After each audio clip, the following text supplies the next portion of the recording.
Mekah, kota yang telah lama menjadi saksi bisu perjuangan Rasulullah Shallallahu Alaihi Wasallam, kini terasa semakin sempit. Tekanan kaum Quraisy kian mencekik. Islam telah menyebar, tetapi pengikutnya terus mengalami penganiayaan. Sementara itu, di utara kota Mekah, yakni Madinah, telah membuka pintunya, menanti kedatangan pemimpin yang akan membimbing mereka menuju cahaya. Namun kaum Quraisy tidak akan membiarkan Rasulullah Shallallahu Alaihi Wasallam pergi begitu saja. Rasulullah Shallallahu Alaihi Wasallam bersama Hazrat Abu Bakar radhiyallahu anhu dan Hazrat Ali radhiyallahu anhu menjadi yang terakhir berhijrah, karena mereka ingin memastikan keselamatan umatnya terlebih dahulu. Pada malam rencana pembunuhan Rasulullah Shallallahu Alaihi Wasallam oleh kaum Quraisy, beliau menyelinap keluar dari rumah dengan perlindungan Allah Subhanahu wa Ta'ala. Beliau dan Hazrat Abu Bakar radhiyallahu anhu kemudian bersembunyi di Gua Thur selama 3 hari, menghindari pengejaran musuh. Para pemuka Quraisy memerintahkan pengejaran kepada Rasulullah Shallallahu Alaihi Wasallam disertai dengan para pencari jejak, hingga mereka sampai di mulut Gua Thur. Pencari jejak itu berkata bahwa orang yang kalian cari itu ada di dalam gua. Namun pemimpin pasukan pengejar itu tidak mempercayainya ketika melihat keadaan mulut Gua Thur tersebut. Abu Bakar radhiyallahu anhu dapat mendengar semua pembicaraan para pengejar dan para pencari jejak tersebut.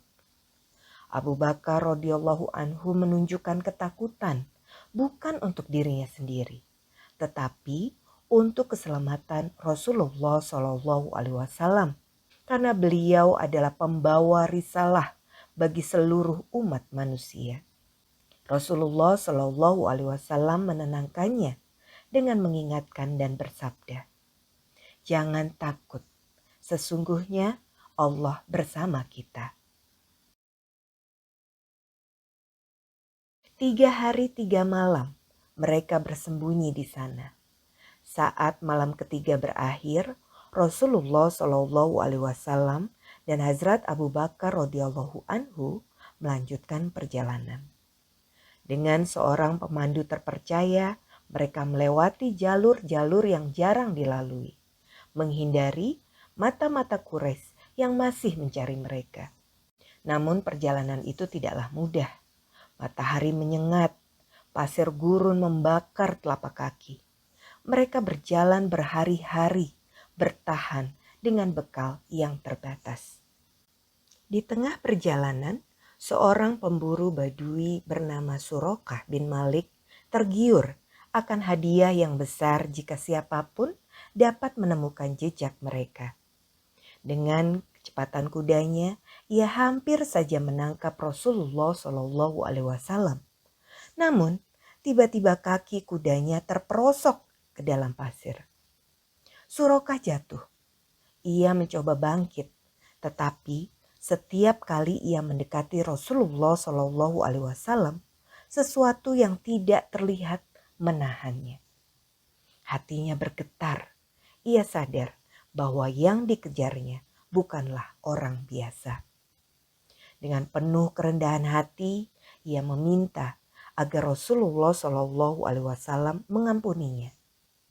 Rasulullah Shallallahu Alaihi Wasallam dengan kemurahan hatinya tidak hanya memaafkan Surokah, tetapi juga menjanjikan sesuatu yang mustahil saat itu, bahwa suatu hari nanti Surokah akan memakai gelang emas Kisra, Raja Iran, sebagai bukti kejayaan Islam di masa depan.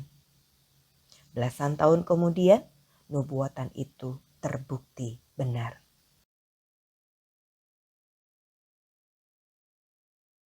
Hari demi hari berlalu, hingga akhirnya dari kejauhan kota Madinah mulai terlihat.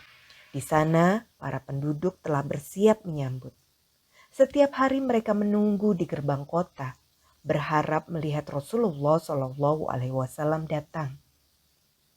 Madinah bukan sekedar tempat perlindungan. Madinah adalah awal dari sebuah perubahan besar. Di kota ini, Islam akan berkembang, membentuk peradaban yang adil dan penuh rahmat.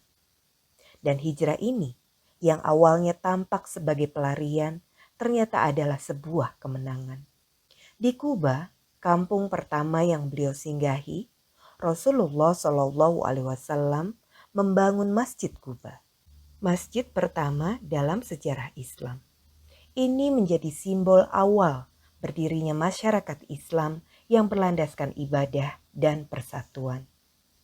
Ketika unta beliau berhenti di sebidang tanah milik anak-anak yatim dari Banu Najjar, Rasulullah Shallallahu Alaihi Wasallam memutuskan untuk membeli tanah itu.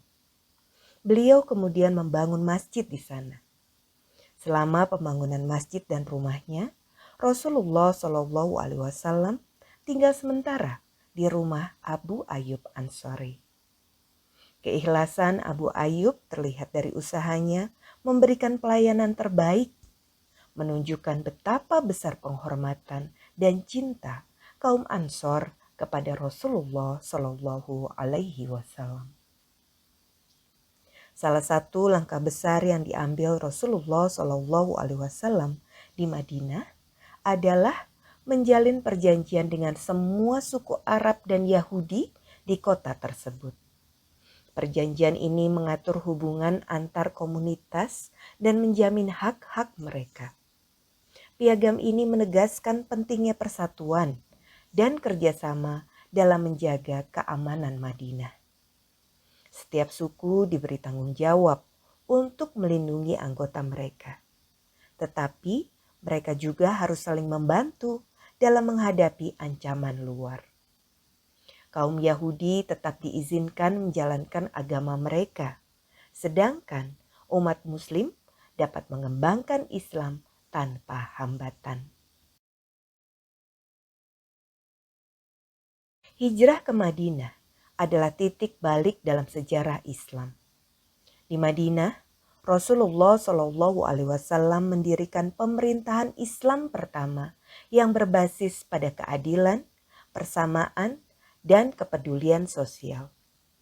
Beliau memperkenalkan sistem hukum, menetapkan peraturan warisan, dan melindungi hak-hak perempuan serta kaum miskin. Pendidikan juga menjadi prioritas dengan mendorong umat Muslim untuk belajar membaca dan menulis. Rasulullah Shallallahu Alaihi Wasallam mempromosikan nilai-nilai kebersihan, kesehatan, dan keadaban, menjadikan Madinah sebagai kota yang terorganisir dengan baik. Jalan-jalan diperlebar, peraturan perdagangan diperketat, dan perjanjian antar komunitas dijaga dengan ketat. Semua ini dilakukan untuk membangun masyarakat yang harmonis dan berlandaskan nilai-nilai Islam. Di Madinah, Rasulullah Shallallahu Alaihi Wasallam tidak hanya mendirikan masyarakat Muslim yang kuat, tetapi juga memperkenalkan sistem pemerintahan berdasarkan nilai-nilai keadilan, toleransi, dan kepedulian sosial. Meskipun menghadapi berbagai ancaman dari kaum Quraisy dan dari kaum munafik, Rasulullah Shallallahu Alaihi Wasallam berhasil mengatasi tantangan tersebut dengan kebijaksanaan dan kepemimpinan yang luar biasa. Inilah awal dari kebangkitan Islam sebagai kekuatan global yang membawa perubahan besar dalam peradaban manusia. Hijrah adalah simbol perubahan, awal dari kehidupan yang lebih baik.